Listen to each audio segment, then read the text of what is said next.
지난 2주간에 걸쳐서 우리가 사순절 기간 동안에 복음서를 이렇게 같이 묵상하고 있어요. 그 중에 특히 마태복음 16장을 중심으로 우리가 한 2주간 같이 살펴보았습니다. 첫 시간, 지난주 말고 그 전주에 우리 안동말로는 아랫주가 되겠죠. 그런 말도 쓰는지 모르겠습니다. 그 지난주에 우리가 마태복음 16장으로 말씀을 나눌 때에 우리는 예수님께 채널을 맞춰야 된다 하는 이런 말씀을 나눴는데, 혹시 기억나시는 분들 계시면 고개를 끄덕끄덕 하고 계신데 감사드립니다. 생각보다 많은 분들이 기억하고 계셔서 저는 놀라고 있습니다. 화면 한번 보시죠. 보시면은 두 선이 있는데 한 선은 이어져 있고 한 선은 떨어져 있어요. 우리가 예수님께 끊임없이 채널을 맞추고 연결이 되어 있어야 우리 주님, 생명의 주님 되신 우리 예수님으로부터 힘과 능력을 얻고 또 어둠의 권세가 물러가고 또 우리가 어디로 가야 될지 다 연결이 되는 거예요.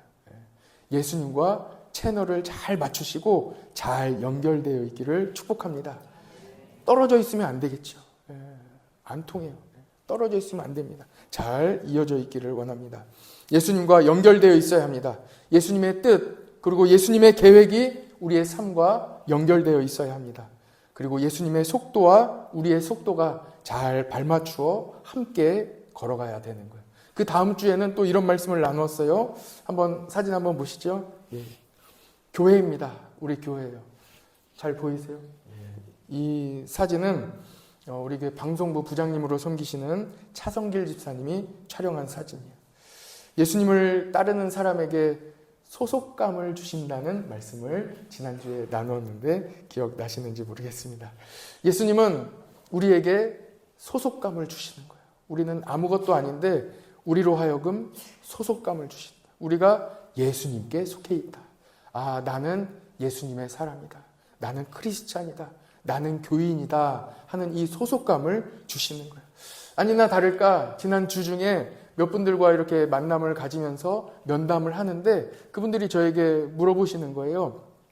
목사님, 제가 우리 교회 나온 지 얼마 됐는데 제가 언제부터 이 교회에 좀 뿌리를 내리고 좀 이렇게 내 교회로 이렇게 정하고 다녀야 될지 잘 모르겠어요. 또 어떤 분은 제가 이렇게 봉사도 시작을 했는데 제가 봉사를 어디까지 또 어떤 마음으로 해야 될지 모르겠어요. 그래서 이 소속감에 대한 이 정도를 궁금해 하시는 거예요. 그래서 제가 그때 그 자리에서 바로 선포해 드렸습니다. 성도님은 오늘부로 이 교회가 성도님의 교회입니다. 우리 교회입니다. 이 교회에 뿌리를 내리세요. 완전히 내 교회로 삼으시기 바랍니다. 했더니 그 뒤에 이렇게 들려오는 이야기가 마음이 편해졌대요. 목사님, 마음이 너무 편해졌습니다. 우리는 늘 이렇게 고민하는 거예요. 또 새벽 예배 때도 제가 말씀드렸어요. 이 지역에는 또 몇몇 분들이 새벽 예배만 이렇게 나오시는 분들이 계세요. 그래서 그분들에게도 말씀을 드렸어요. 새벽 예배에 나오시는 분이면 우리 교인입니다. 말씀드렸어요. 매일 교회 나오잖아요. 매일 교회 나와서 예배를 잘 드리세요. 내 교회가 돼야 돼요. 예수님은 우리에게 소속감을 주시는 거예요. 소속감을 주시는 방법이 명확한데 식사를 대접해 주시는 거예요. 예수님이 우리에게 식사를 대접해 주세요. 매주 우리는 식사를 대접해 드립니다. 여러분, 같이 식사하시고 우리 교회로 삼으세요. 내 교회가 되세요. 예수님은 여러분에게 식사를 대접해 주시고 소속감을 주시는 거예요. 할렐루야. 내 교회가 되시기를 바랍니다. 예수님께서 내 교회가 되게 하시기 위하여, 여러분들이 예수님의 사람으로 만들어주시기 위하여 예수님은 성육신 하신 거예요. 그리고 십자가에 달려 돌아가시기 전날 밤 제자들에게도 식사를 베풀어 주시는 거예요. 그리고 이것을 기념하여, 이것을 행하여 나를 기념하라 하고 말씀해 주셨어요. 그것이 바로 성찬식 아닙니까? 우리가 부활주일에는 같이 성찬식도 나누게 될 것입니다. 예수님의 살과 피를 함께 나누며 몸된 우리 주님을 기억하는 복된 시간이 될 것입니다. 같이 식탁교제를 하는 거예요. 예수님은 예수님께 속해 있는 사람을 끝까지 지켜주신다고 말씀해 주시는 거예요. 생명 걸고 지켜주시는 거예요. 그래서 예수님이 십자가에 달려 죽으셨어요. 여러분들을, 우리를 지켜주시려고, 끝까지 지켜주시려고, 어떤 어려움으로부터 다 보호해 주시고 지켜주시려고 예수님은 십자가에 달려 죽으셨습니다. 그리고 우리에게 새 생명을 허락해 주셨습니다. 여기까지가 지난주에 나눈 내용이에요. 오늘 함께 나누려고 하는 말씀은 방향입니다. 예수님을 따라가야 되는데 예수님은 어디로 가시는가? 예수님을 따라 예수님이 가시는 방향으로 가야 되지 않겠습니까? 그래서 오늘은 방향에 대한 말씀을 같이 나누려고 합니다. 예수님은 어디로 가십니까? 예수님을 따라가기로 작정한 우리 성도들이 예수님 어디로 가시는지 그 방향을 잘 알고 따라가야 되겠지요. 예수님은 갈릴리로 가십니다. 예수님은 대부분의 사역을 갈릴리 지역에서 하셨습니다. 예수님은 베들레헴에서 태어나셨어요. 베들레헴은 예루살렘 약간 아래쪽에 있는 예루살렘과 가까운 지역인데 베들레헴에서 태어나셨어요. 그리고 이어서 예수님이 잘하신 곳은 잠깐 애굽에 가셨다가 그리고 다시 저 위에 있는 나사렛으로 가시는 거예요. 나사렛에서 어린 시절을 보내시고 그리고 공생의 기간, 예수님의 공적인 사역의 기간을 공생애라고 하거든요. 이 공생애 3년간의 기간을 대부분 갈릴리에서 지내셨어요. 나사렛도 갈릴리 지역이에요. 그리고 예수님이 사역하신 이 대부분의 시간을 보내신 곳도 갈릴리예요. 예수님께는 제자가 12명이 있었지요. 12명의 제자들 중에 11명의 제자들이 갈릴리 출신이에요. 갈릴리 어부들을 예수님이 부르시는 거예요. 나를 따라와라. 그래서 베드로도 부르시고 요한도 부르시고 안드레도 부르시고 갈릴리에 있는 어부들을 부르셨어요. 갈릴리 지역에 있는 사람들을 부르셨어요. 예수님의 12명의 제자 중에 유일하게 갈릴리가 아닌 지역의 출신을 가지고 있는 사람이 있는데 그 사람이 바로 가룟 유다예요. 가룟 유다는 유대 남부 지역 출신이에요. 가룟진 유다예요. 예수님이 12살에 갈릴리 지역에서 지내시다가 명절이 되어 예루살렘으로 가시는 거예요. 1년에 한 번 명절에는 예루살렘으로 성전으로 예배드리러 가시게 되어 있어요. 그래서 12살에 가신 기록이 누가복음에 기록되어 있잖아요. 가셨어요. 그래서 가셨다가 예배를 잘 드리시고 이제 온 가족들과 함께 집으로 돌아가야 되는데 하룻길을 걸어서 갔는데 예수님이 안 보이시잖아요. 그래서 예수님의 부모님이 찾다가 예수님이 안 보이니까 찾아서 다시 돌아온 길을 돌아가는 거예요. 돌아가다가 하룻길을 다시 돌아갔더니 예수님이 어디에 계셨습니까? 성전에 계신 거예요. 성전에서 말씀 가르치는 성경학자들, 우리 선생님들과 같이 이야기를 나누고 계셨던 거예요. 선생님들의 이야기를 듣기도 하고 그 물음에 답하기도 하는데 그 선생님들이 예수님의 지혜와 그 말하는 것에 놀란 거예요. 그리고 예수님의 엄마가 오셔가지고 얘기하는 거예요. 내가 찾았잖니. 어디 갔다가 내가 그렇게 우리가 찾았는데 어디 갔다가 여기 있었니 하고 이야기를 하니까 예수님이 대답하시는 거예요. 어머니, 제가 아버지의 집에 있어야 할 줄을 모르셨습니까? 하고 대답하시는 거예요. 이 예수님의 대답을 듣고 예수님의 부모님은 그 말씀의 뜻이 무엇인지 알지 못했더라 하고 나와 있는 거예요. 그 뜻이 무엇입니까? 예수님의 아버지는 하나님이시기 때문에. 그래서 아버지 집에 있어야 할 줄을 왜 모르셨습니까? 이 대답을 하실 때에 예수님의 어머니는 그 뜻은 잘 알지 못하지만 그 마음 가운데 이 이야기를 담아 놓았다 하고 이렇게 성경은 기록하고 있습니다. 한번 지도를 한번 보십시다. 앞에 불을 좀 잠깐 꺼주시면 좋겠습니다. 예수님이 태어나셨을 때 예수님은 베들레헴에서 태어나셨지요. 그때 사탄은 예수님을 바로 예수님의 사역을 방해하기 위하여 예수님을 제거하고자 했습니다. 그래서 헤롯 왕으로 하여금 예수님을 제거하도록 그렇게 하는 거예요. 동방박사가 유대인의 왕이 태어나셨다고 동방박사가 헤롯 왕에게 가서 이야기를 합니다. 그때 헤롯 왕은 베들레헴에 있는 왕이 태어난 누가 왕인지 다 찾아다녔어요. 그런데 찾지를 못하니까 베들레헴에서 그 당시 태어난 2살 이하의 모든 영아들을 다 살해했습니다. 무시무시하고 끔찍한 일이 일어나게 되었습니다. 하나님은 천사를 보내어 요셉과 마리아가 예수님을 데리고 애굽으로 피신하도록 했습니다. 1번 한번 찾아보셨어요? 1번 지도에서 1번 보이십니까? 여러분들 보시기에 가장 왼편에 탄생 및 유년기, 그래서 베들레헴에서 애굽으로 피신하셨다가 나사렛으로 다시 가시게 됩니다. 보이시죠? 오늘 여기 지도에 있는 예수님의 생애를 다 다룰 수는 없어요. 그러나 오늘은 갈릴리 중심으로 좀 살펴보도록 하겠습니다. 동그라미처럼 이렇게 되어 있는 데가 갈릴리예요. 보이시죠? 예수님은 갈릴리 중심으로 사역을 하신 거예요. 갈릴리 중, 저기가 갈릴리. 예루살렘은 밑에 있고 위에 갈릴리입니다. 예수님의 그 12제자 중에 대부분이 갈릴리 지역 출신이라고 이미 말씀을 드렸습니다. 다음 지도를 한번 보시죠. 지중해를 중심으로 그 주변국들의 사진을 어제 구글에서 이제 캡처를 해서 여러분들께 보여드립니다.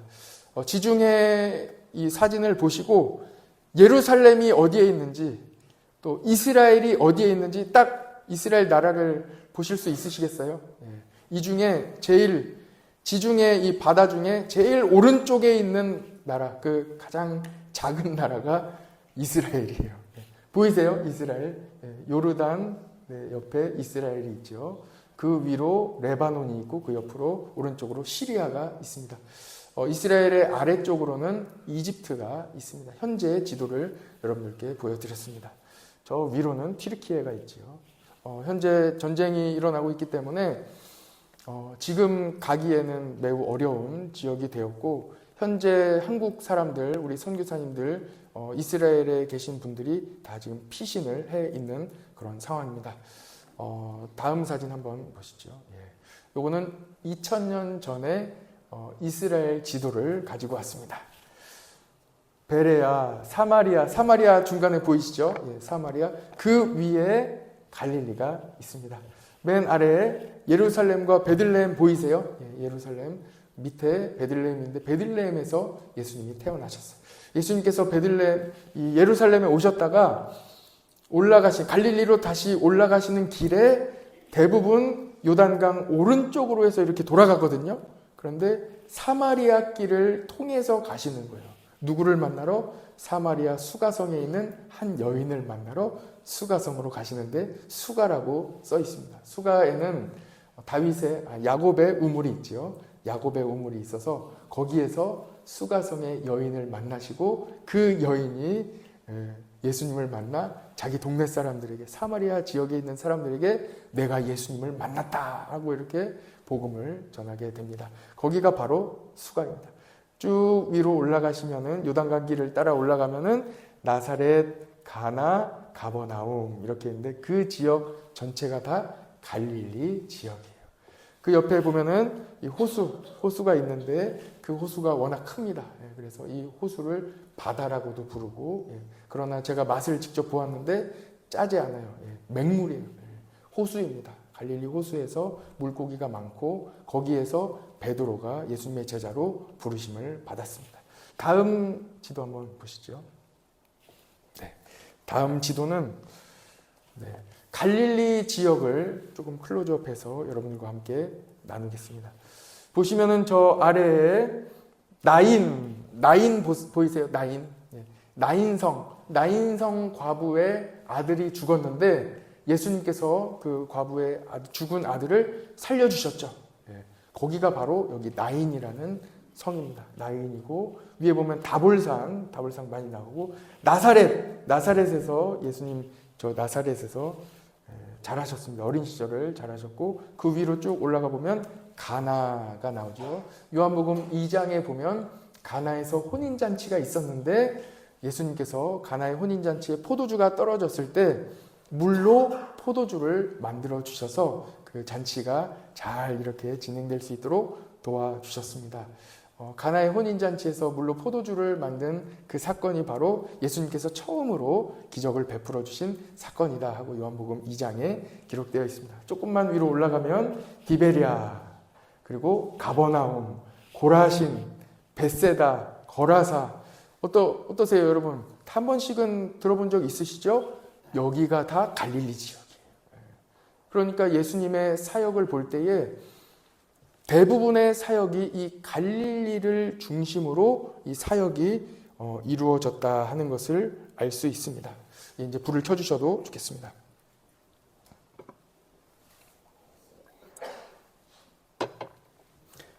지금 우리는 사순절을 지나고 있습니다. 사순절에는 복음서를 읽는 것이 기독교의 오랜 전통입니다. 여러분들 시간 나실 때마다 마태, 마가, 누가, 요한복음 이렇게 사복음서를 이 기간 동안 좀 읽으셨으면 좋겠습니다. 사순절이 한 3주 정도 남았거든요. 그래서 4개 복음서 중에 일주일에 하나씩 정도 읽는다면 3개 복음서는 읽을 수 있을 거예요. 저는 이 성경을 읽을 때 이 지명, 이 지역에 대한 이름은 녹색으로 좀 이렇게 표시를 해요. 그래서 이 지명을 따로 표시를 해서 성경을 쭉 읽다 보면 나중에 한번 이렇게 다시 훑어보면 이런 지역을 예수님께서 가셨구나 하는 것을 좀 이렇게 눈에 잘 들어오게 됩니다. 이번에 복음서를 혹시 읽으시기를 추천을 드리는데 복음서를 읽으실 때에 갈릴리에 한번 동그라미를 쳐보세요. 동그라미를 표시를 해보시면 나중에 다시 한번 이렇게 쭉 넘겨보시면 예수님께서 갈릴리에서 이렇게 많은 일들을 하셨구나 하는 것을 금방 눈으로 알 수 있게 됩니다. 예수님의 발자취를 우리가 따라가 보도록 하겠습니다. 예수님은 왜 갈릴리로 가셨을까요? 예수님은 왜 갈릴리에서 이렇게 예수님의 사역을 하셨을까요? 예수님은 왜 3년이라는 이 시간의 대부분을 갈릴리 중심으로 사역을 하셨을까요? 오늘 본문에 우리가 함께 읽은 이 본문에 그 이유가 나와 있어요. 한번 30절 말씀을 같이 한번 볼까요? 오늘 같이 읽은 말씀 15장 30절이에요. 화면에도 나와 있습니다. 같이 한번 읽어봅시다. 시작. 큰 무리가 다리 저는 사람과 장애인과 맹인과 말 못하는 사람과 기타 여럿을 데리고 와서 예수의 발 앞에 앉힘에 고쳐주시니. 아멘. 예수님은 예수님을 필요로 하는 사람들이 모여있는 곳으로 예수님은 가셨습니다. 갈릴리는 가난한 사람들이 모여있는 곳이었습니다. 아픈 사람들이, 장애인들이 모여있는 곳이었습니다. 신체적인 어려움뿐만 아니라 마음이 아픈 사람들, 어려움 가운데 모든 소망을 잃고 끝없는 어려움 가운데 더 이상 떨어질 이 낭떠러지가 없을 정도로 계속해서 추락하고 있는 그곳에, 그 사람들이 모여있는 곳에 예수님은 가셨습니다. 가난한 사람, 병든 사람, 마음이 아픈 사람, 귀신 들린 사람들이 갈릴리에 있었습니다. 예수님은 갈릴리에서 복음을 전하시고 갈릴리 호수를 건너 또 건너편에 있는 거라사로 또 가시는 거예요. 거라사로 가시는 길에 배 위에서 광풍이 일어납니다. 풍랑이 일어나서 이 배가 뒤집힐 지경에 이른 거예요. 그때 예수님은 어디에 계십니까? 배 고물 맨 뒤편에서 잠을 자고 계시는 거예요. 편안하게 잠을 자고 계시는 거예요. 우리의 인생에 풍랑이 막 일 때가 있어요. 어려움이 일 때가 있어요. 그러나 우리 주님은, 우리 마음 가운데 계신 주님은 편안하게 계신 거예요. 그래서 예수님과 함께 있는 사람은 걱정할 필요가 없어요. 우리 주님이 나와 함께 계시기 때문에 그래요. 그때 제자가 가서 예수님께 말씀드려요. 예수님, 지금 풍랑이 일어 이 배가 뒤집히게 생겼는데 예수님 어떻게 주무시고 계십니까? 하고 이렇게 말씀드리니까 예수님께서 일어나셔가지고 말씀하시는 거예요. 바람아, 잔잔해라. 광풍아, 잔잔해라. 물아, 가만히 좀 있어라. 하고 말씀하시니 그 즉시로 바람과 물이 잔잔해지는 거예요. 그리고 제자들에게 말씀하시는 거예요. 예수님이 생각하시는 거예요. 제자들이 믿음이 없음을 안타깝게 여기시는 거예요. 여러분, 우리의 삶에 예수님이 함께 계십니다. 우리의 삶에 어떤 풍랑이 일어도 예수님이 함께 계시니 괜찮은 거예요. 폭풍이 일고 전쟁이 나고 유가가 올라가고 무슨 어려움이 있어도 예수님이 나와 함께 계시니 괜찮은 거예요. 믿음을 가지시기 바랍니다. 그리고 거라사로 들어가시는 거예요. 배가 거라사에 도착하여 예수님이 내리시니까 먼저 귀신이 알아보는 거예요. 제가 새벽 예배 때 말씀을 드렸는데 귀신이 먼저 알아봐요. 기도하는 사람, 성령 충만한 사람, 전도하는 사람, 귀신이 먼저 알아봐요. 예수님이 함께 하시는 사람, 귀신이 먼저 알아봐요. 그리고 가만두지 않아요. 귀신도 빈집은 건들지 않아요. 기도 안 하는 사람, 새벽 예배 안 드리는 사람, 대충 믿는 사람 안 건드려요. 풍랑이 없어요. 그런데 기도하려고 하고 정말 주님과 함께 동행하려고 하면 삶에 어려움이 있어요. 귀신이 막 나오는 거예요. 귀신 들린 사람이 나오는데 그 귀신의 이름을 나중에 물어보니까 군대라는 귀신이 들린 사람이 나오는 거예요. 성경에 보면 그 귀신이 어떤 일을 그 청년에게 벌이고 있는지 잘 나와 있어요. 아주 군인과 같이 힘이 세게 만드는 거예요. 그래서 온 동네를 다니며 다 뒤집어 놓는 거예요. 완전히 난장판을 만들고 다 사고를 치고 모든 힘으로 다 부셔버리니까 어떻게 합니까?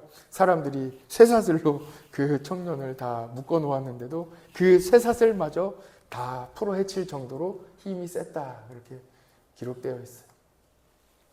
예수님을 만나 예수님께서 그 귀신을 쫓아내 주시는 거예요. 예수님이 함께 계시면 다 어둠이 물러가요. 떠나가요. 걱정이 떠나가요. 여러분, 걱정하지 마십시오. 예수님이 여러분과 함께 하십니다.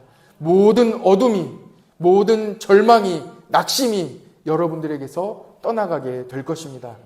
떠나가는 거예요.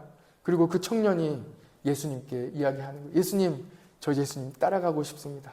따라다니고 싶습니다. 하고 청원을 했더니 예수님께서 말씀하세요. 너는 나 따라오지 말고 집으로 가라. 그 청년이 고향이 어디였냐면 데가볼리였어요. 데가볼리로 가서 예수님을 만난, 자기가 나음을 입은 이 복음을 그 지역에 전하게 되고, 그 지역에 복음이 전하게 됐을 때 예수님을 믿는 사람들이 나오게 되는 거예요. 여러분, 여러분의 삶에 예수님의 능력이 함께 하실 줄 믿습니다. 그리고 여러분들의 삶에 예수님의 능력을 전하시기를 바랍니다. 예수님은 왜 갈릴리에 가십니까? 예수님을 필요로 하는 연약한 사람들이 갈릴리에 있었기 때문입니다. 예수님은 지금 어디에 계시겠습니까? 예수님은 여전히 갈릴리에 계십니다. 예수님은 수술받은 환자, 질병을 진단받아 낙심해 있는 사람들이 있는 병원으로, 그리고 그 환자가 있는 집으로 찾아가십니다. 예수님은 죄짓고 방황하다가 눈물로 회개하고 교도소에 갇혀있는 그 곳으로 찾아가십니다. 예수님은 지금도 부모 다 잃고 아무도 없어 밤마다 엄마를 찾으며 울고 있는 그 어린아이가 있는 보육원으로 예수님은 찾아가십니다. 예수님은 멸시와 천대를 받으며 살고 있는 사람들에게 지금도 찾아가십니다. 우리나라는 참 부유한 나라가 되었습니다. 복지도 잘 되는 나라지요. 그러나 이런 잘 사는 나라임에도 불구하고 소외된 채로 살아가고 있는 분들에게 예수님은 찾아가시는 거예요.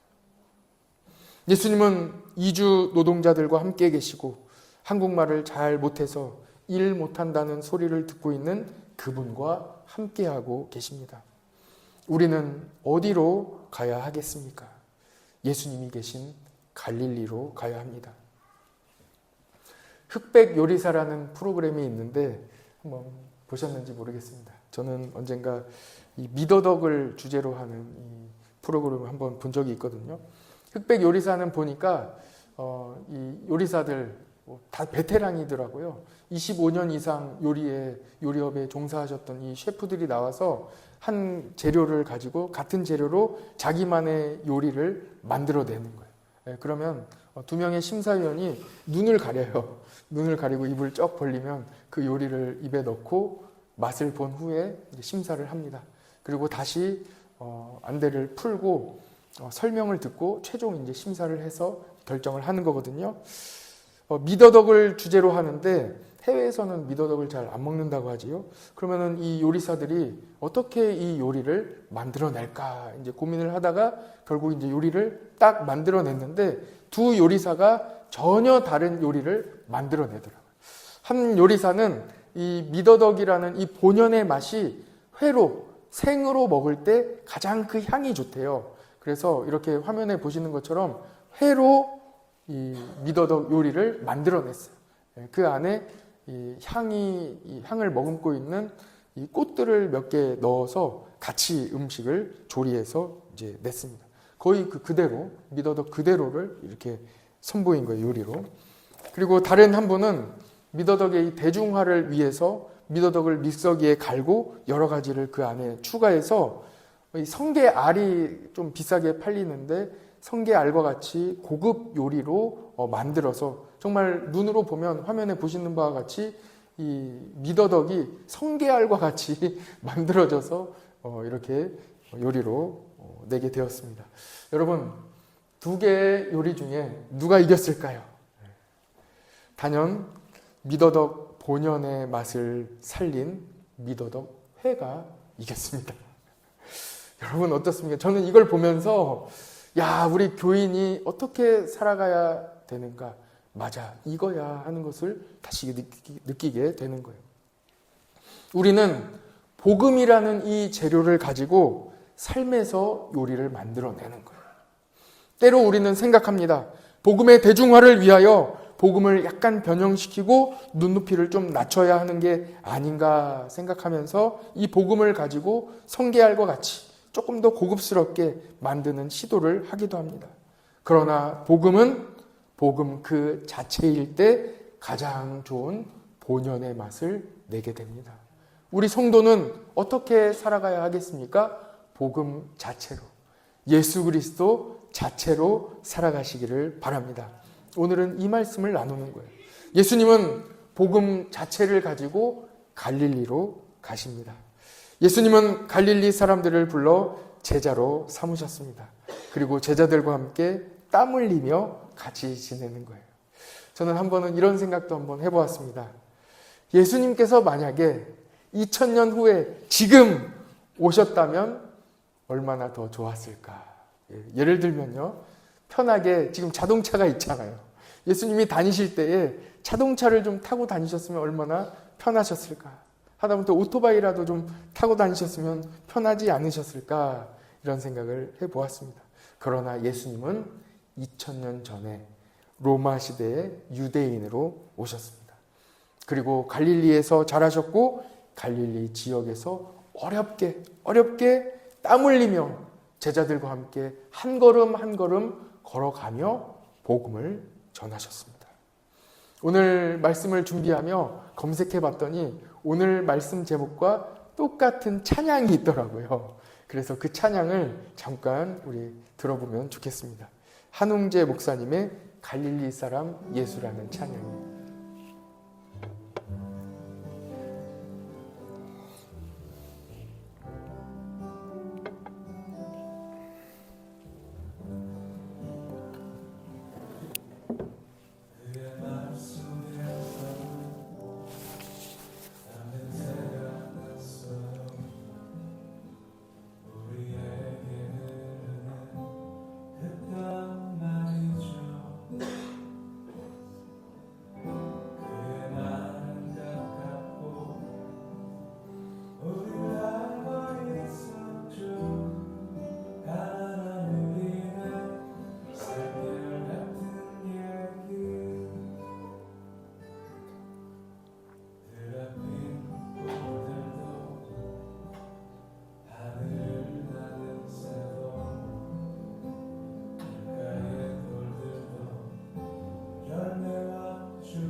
여기까지가 1절이에요.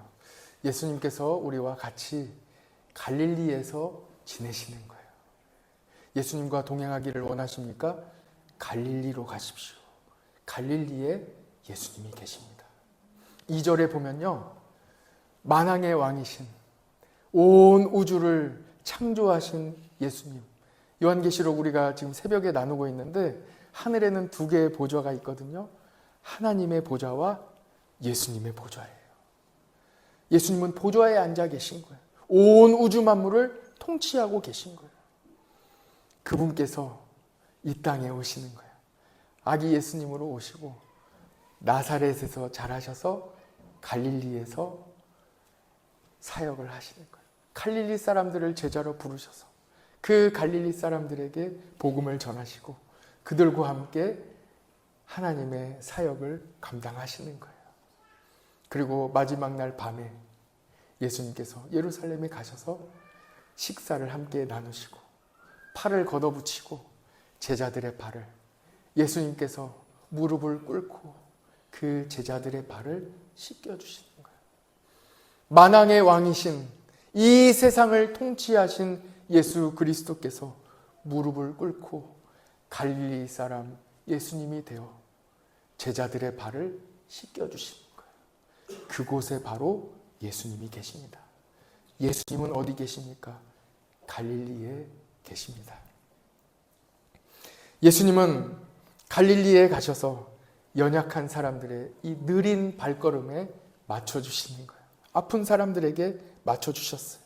때로는 주저앉아 있는 사람들의 눈높이에 맞추어 잠시 걸음을 멈추어 주셨습니다. 넘어진 사람, 그 사람을 일으켜 주시며 그 속도에 맞춰 주시는 거예요. 뒤늦게 따라오는 사람이 있다면 잠깐 멈추어 기다려 주시는 거예요. 지치고 피곤한 사람이 곤고하게 그 집에 쓰러져 있다면 예수님이 찾아가셔서 일으켜 주시는 거예요.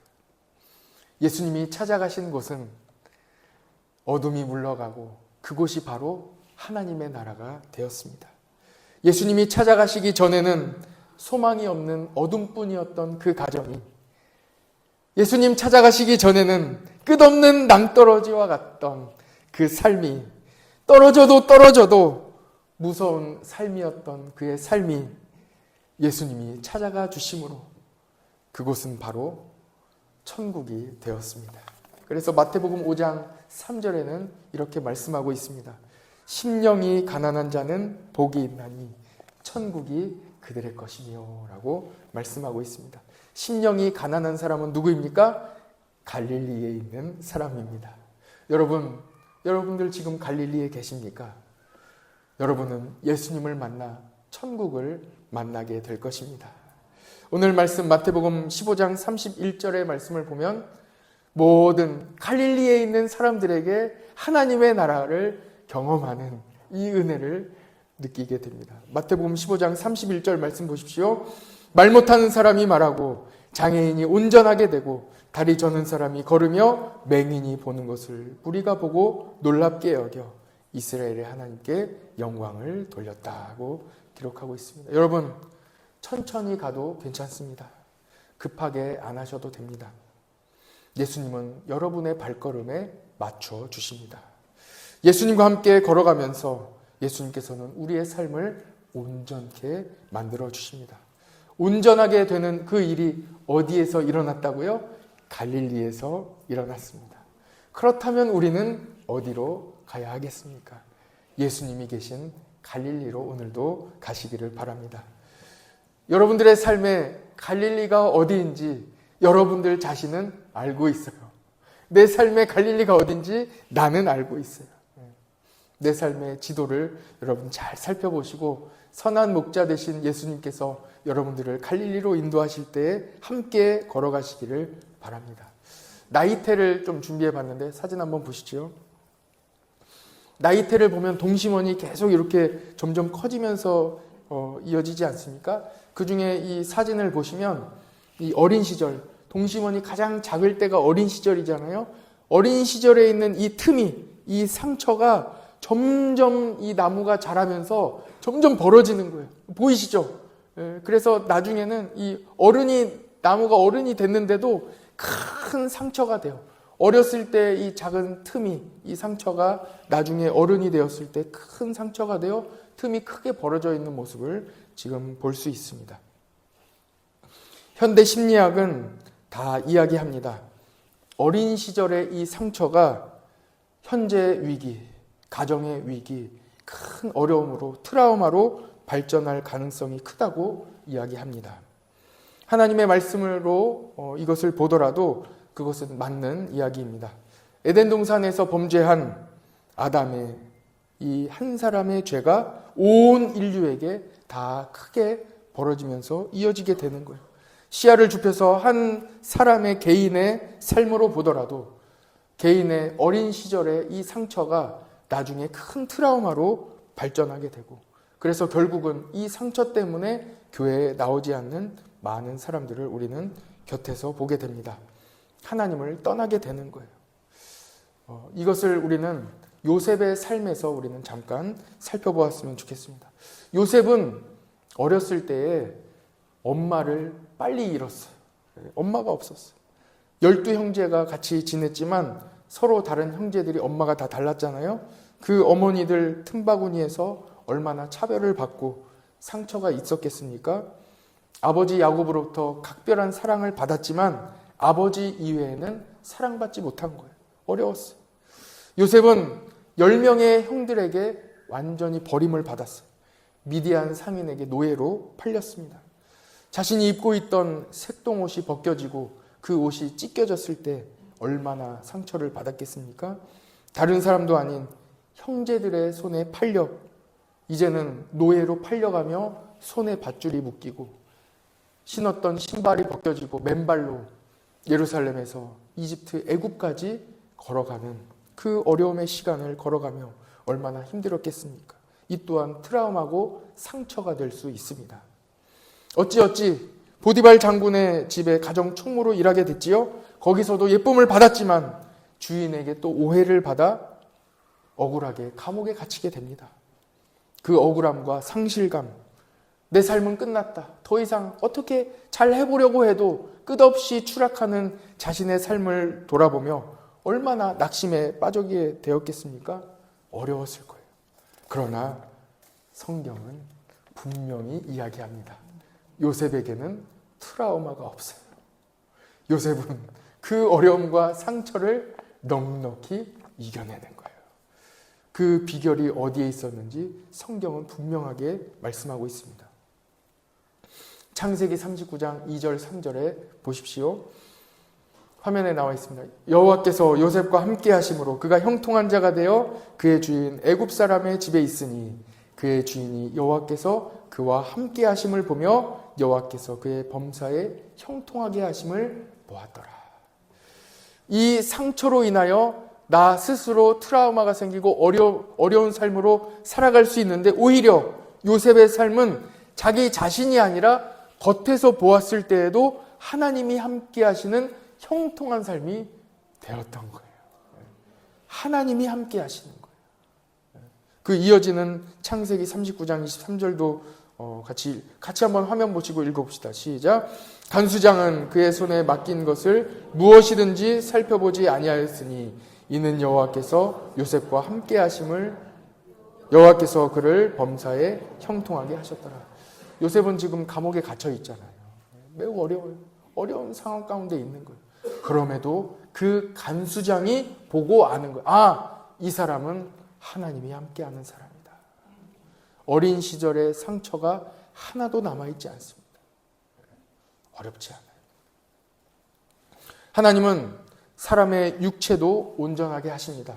뿐만 아니라 마음의 상처까지도 온전하게 하시는 거예요. 요셉이 그 많은 아픔과 버림, 상실을 경험하지만 그것이 어린 시절의 상처가 트라우마로 발전하지 않도록 도와주시는 거예요. 오히려 더 단단하게 하시는 거예요. 어떤 어려움에도 넉넉히 이겨내며 승리하는 사람이 되게 하신 거예요. 어떻게 해요? 하나님이 함께 하심으로. 예수님은 갈릴리로 가십니다. 예수님께서 세상 끝날까지 항상 너희와 함께 하시겠다 말씀하시며 모든 갈릴리에 있는 사람들에게 그를 단단하게 만들어 주시는 거예요.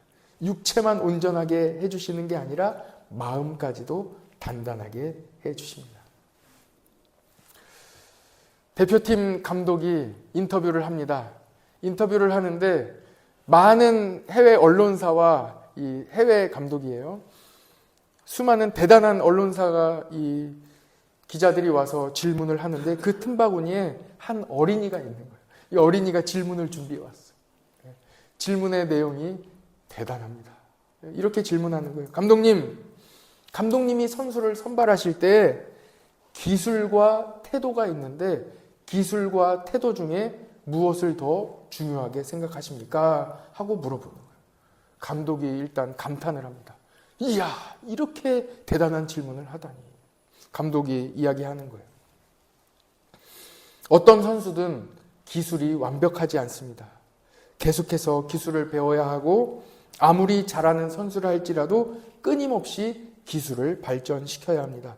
그러나 그 기술을 배우려는 태도가 있어야 합니다. 코치진을 존중하는 태도, 같은 팀 선수들을 인정하는 태도가 있어야 함께 경기할 수 있습니다. 그래서 기술보다는 태도가 더 중요합니다. 여러분, 우리의 신앙에 무엇이 더 중요하겠습니까? 우리 잘하지 않아도 됩니다. 부족해도 괜찮습니다. 그러나 방향이 중요합니다. 예수님은 갈릴리로 향하여 걸어가십니다. 예수님 따라가시기를 축복합니다. 기술보다는 태도입니다. 예수님은 오늘도 복음을 들고 갈릴리를 향하여 가십니다. 그곳에 가난한 사람과 어려운 사람들이 있기 때문입니다. 오늘 우리는 어디로 가야 하겠습니까? 같이 기도하겠습니다.